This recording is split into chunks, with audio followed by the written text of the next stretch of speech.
We still are coming to you live from the Cape Town City Hall, where President Cyril Ramaphosa will deliver his State of the Nation address at 7 p.m.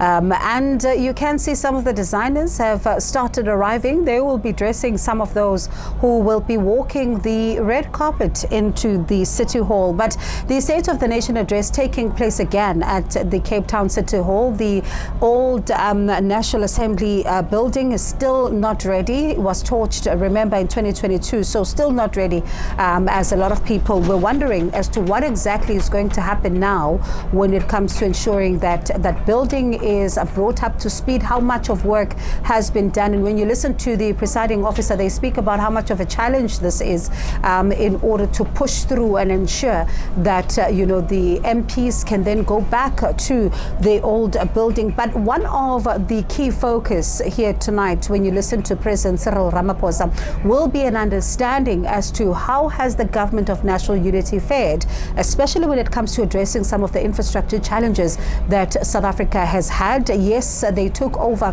at a time when the country was also speaking about infrastructure spent, but how much of that has materialized in the last 6 months? We do have Gundo Maswime, who is here with us in studio, just to take some stock as to how would things have unfolded there, especially when you are still talking, for example, at a municipal level about leaks that we can see and the leaks that we can't see, leading to a further loss of water, a commodity that we cannot afford to not be without as South Africa. Gundo, good afternoon to you, and thank you so much for joining us.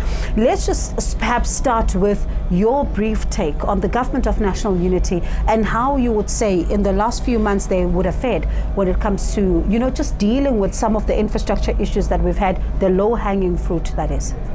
Yes, I think from a public relations point of view, the Minister of Public Infrastructure was out there saying a lot of positive things about his ambition to change the country into a construction site. However, when we look at figures, we go to the back office and we look at tangible evidence, what is there. He has done a lot in terms of consultation. So with all that public relations side, there's a lot of consultations, there's a lot of seminars. It's brought in academics as well to deliberate on some of the key issues that face public infrastructure. But from a translation on the ground, we can say maybe it's too soon to say. And some of the big challenges, like the issue of the police headquarters building, you would have thought that by now it would have been concluded if you were listening to his tone when he arrived.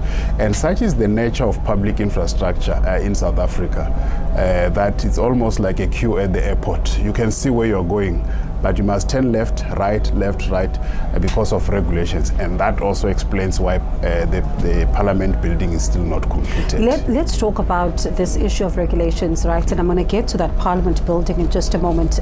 This issue of regulations, because others are saying that these regulations are meant to safeguard the work of government in order to be able to ensure that we do not find ourselves with corrupt practices. But others are saying that these regulations are also becoming a bit more stringent and they may need to be relaxed somewhat. What's your take? Yes, it's true that the regulations are meant for that. But it appears from a perspective of us as engineers that there has been more emphasis on protecting the public purse than on delivering public infrastructure. We are saying if you put a key priority as delivery of public infrastructure, let the regulations reflect that, and we will tell you exactly what kind of changes need to be made.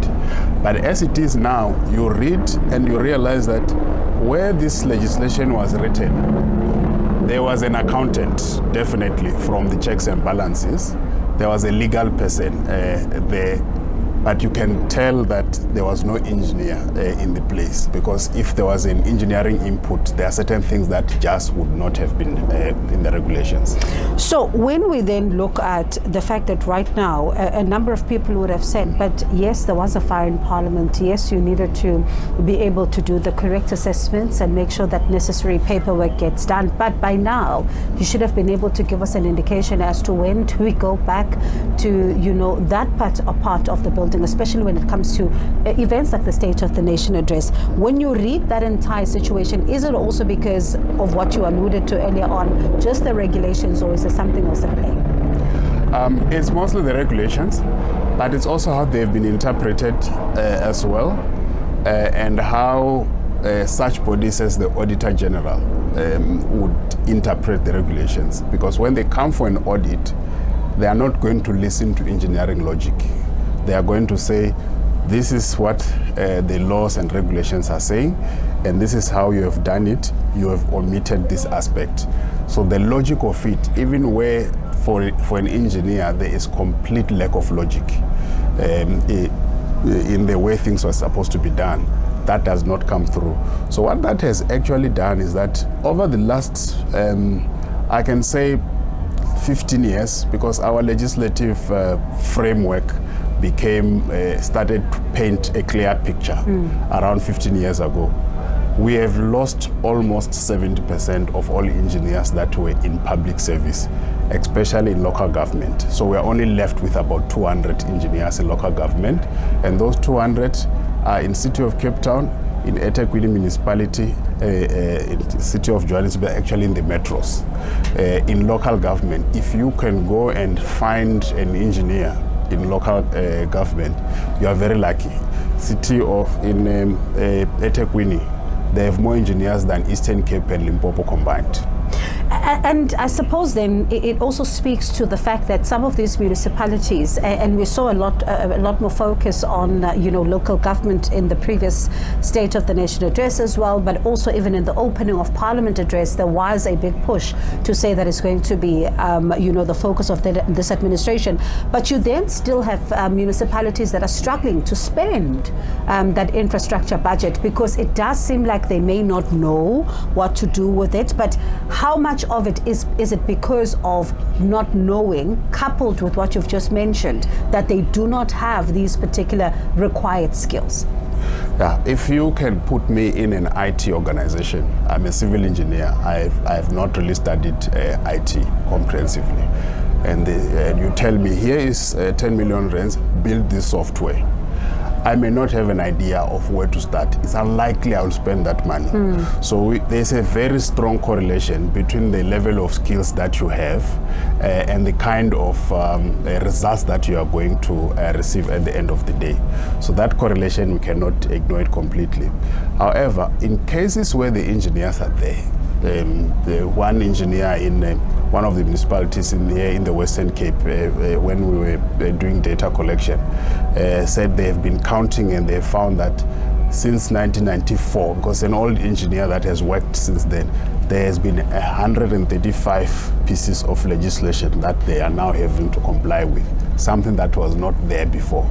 So they are saying that now, from the day that you decide you are building this road to the day you have a contract on site, on average it takes 4 years. And the term for local government is 5 years. So you can imagine the amount of disruption, because also our engineers in local government, if you are a Section 57, which is the executive directors or the one that reports to the municipal manager, they are appointed for 5 years. And a road is an easier one. If it's water, you need all those environmental impact assessment approvals and water use licenses and so on. And there are instances where they've taken 5 years by themselves. So what that has also done is politicians have stopped implementing those projects that they will initiate, but they know they will only come into fruition after their term.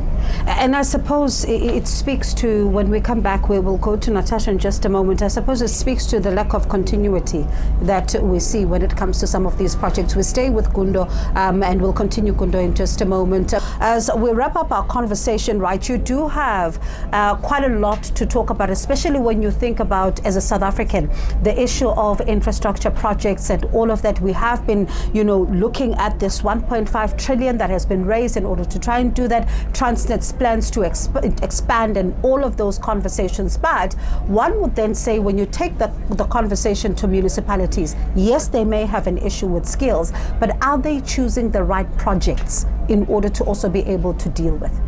Yes, that is a big issue in local government, the issue of project selection. Because the real shift that happened in 1994 was that before there was an engineer general's office.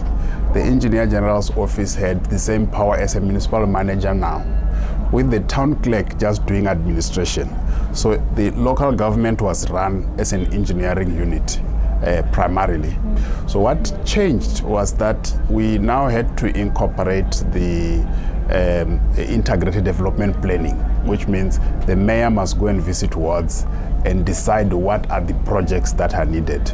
So there is a conflict sometimes where the engineers, most of the time, some of the times, they are not assertive enough to say, if we don't prioritize this, because they have got a comprehensive view of the interrelatedness between different infrastructure units, but their voice has been diminished by the fact that right now they are appointed by the mayor as Section 57 employees, but the community appoints the mayor.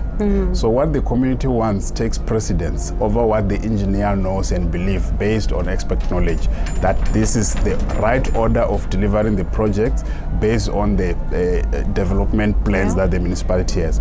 So project selection is a very big issue.